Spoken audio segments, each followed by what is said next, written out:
Hey, what's up everyone? It's William with Floating Sea Aquatics. Today is unboxing day. As usual, I do have two orders. One from Strictly Reptiles, one from Underground, both located in Florida. So again, real quick, before we get started, I get always asked how the animals survive in these boxes. This one specifically doesn't have any holes poked in, but it is breathable in, and again, they got shipped out last night. We picked them up this morning. We are opening them up as soon as they get here. So this order that I am opening up, this one is this is Strictly Reptile. This is Underground. No, sorry about that, hold on. This is Strictly Reptiles' order.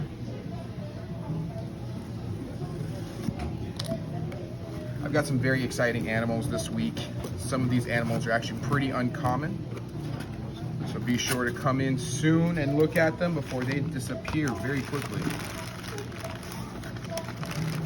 Speaking of such, the first two animals I have for us this week, these are some of my personal favorite reptiles out there. These are called red Ackie monitors. For those who don't know this species of monitor, it is a small medium-sized monitor, full grown. A female will roughly get about 2 feet to 30 inches, and a male stays roughly about 10 feet to 14 inches. And the cool thing is more than half of the length is actually going to be that tail. The tail is their defense mechanism. The Ackie monitors live in Australia in rocky terrain in the clay area. What they'll do is they'll find a hole, burrow themselves in that hole, and then use that tail. They just block the entrance of the tail with the hole, block the entrance of the hole with the tail, and predators can't get in.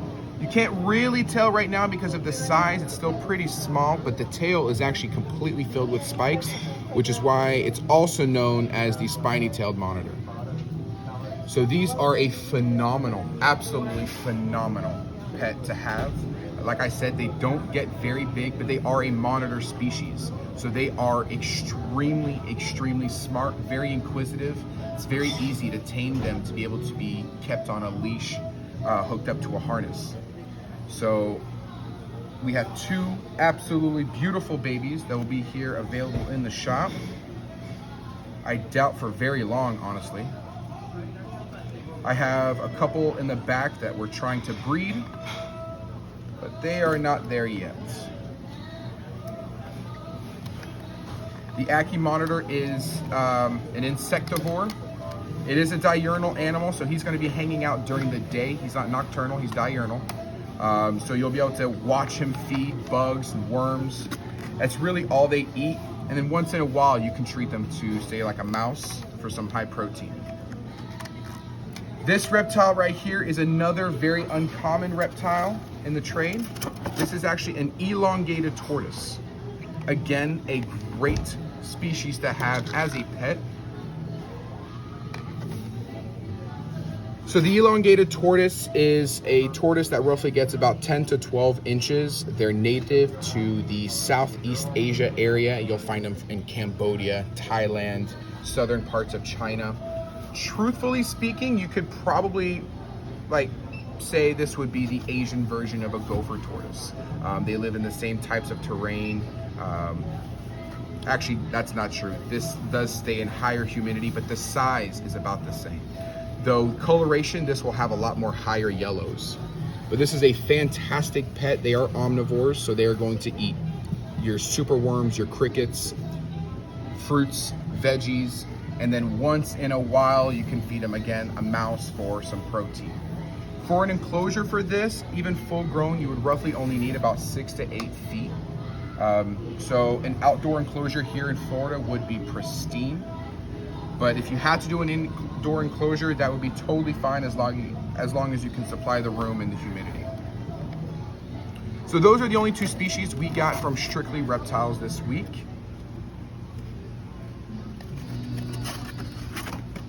Phenomenal, phenomenal creatures. And then next up, we do have Underground. I just put my blade down. So if you watched the video from a couple weeks ago, you'll know that I love the creepy crawlies, right? So I did bring in another Goliath bird-eating tarantula.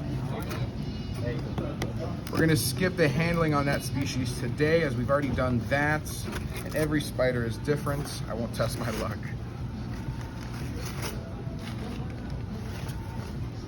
All right, well,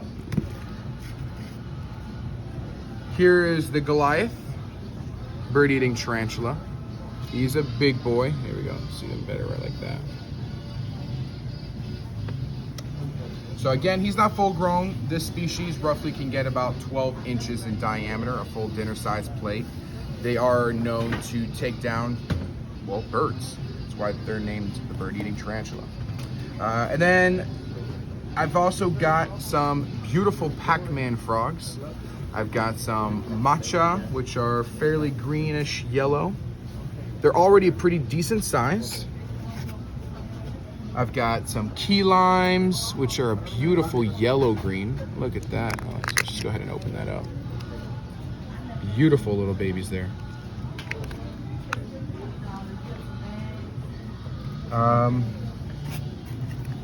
You know, it's funny. Oh, there's the open container. I was wondering, I actually have a loose little frog in this box. Here's a little Pac-Man. So there's little size comparison. Now, of course, those who know this frog know that this is not the biggest it's going to get. Roughly, this frog can get about the size of my hand. Pac-Man frogs are going to be opportunist eaters, so anything that gets introduced in front of them that's alive, they will eat. Be very careful with that though, because they will go for it. Sometimes, unfortunately, they will go for prey that is too large. They only have one row of teeth on the bottom jaw, and they cannot regurgitate. So if they are fed something too large for them, it is common for them to actually choke on their food. So be very, very, very careful, please, when choosing your size prey for your Pac-Man frogs.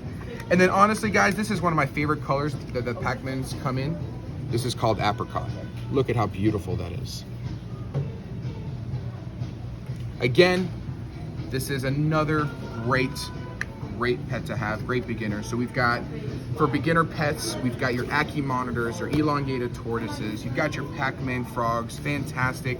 Of course, would not call this a beginner pet. This is going to be one for the experts, because honestly speaking, that size, they can be potentially very aggressive, and because of the size and aggression, a bite from them can be harmful.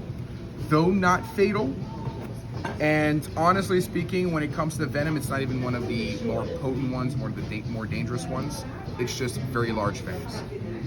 The last species I have for us today is North America's largest species of soft-shell turtle.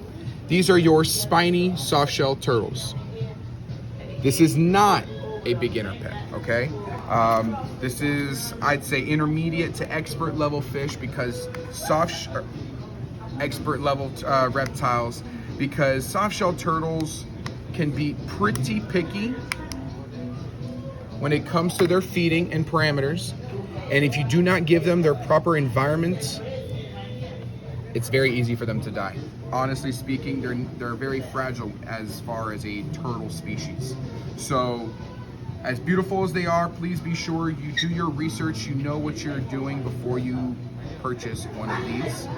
Of course, if you have any questions about this species of turtle, you're more than welcome to ask any of us. If we don't know the answer, we'll be sure to direct you to someone who does. That is actually going to be it when it comes to the reptiles today. Thank you all so much for watching this week's unboxing video. Please keep up with us for next week's. And don't forget, on January 21st, we have Face Your Fear party here at Floating Sea Aquatics at 8 p.m. This is going to be an 18 and up event made specifically to teach you all about the misunderstandings that surround the creatures of the world. So be sure to check us out on Facebook. Come on in at any time. We are open 7 days a week, 11 to 7 Monday through Saturday, and 11 to 6 on Sunday. Thanks for watching, folks.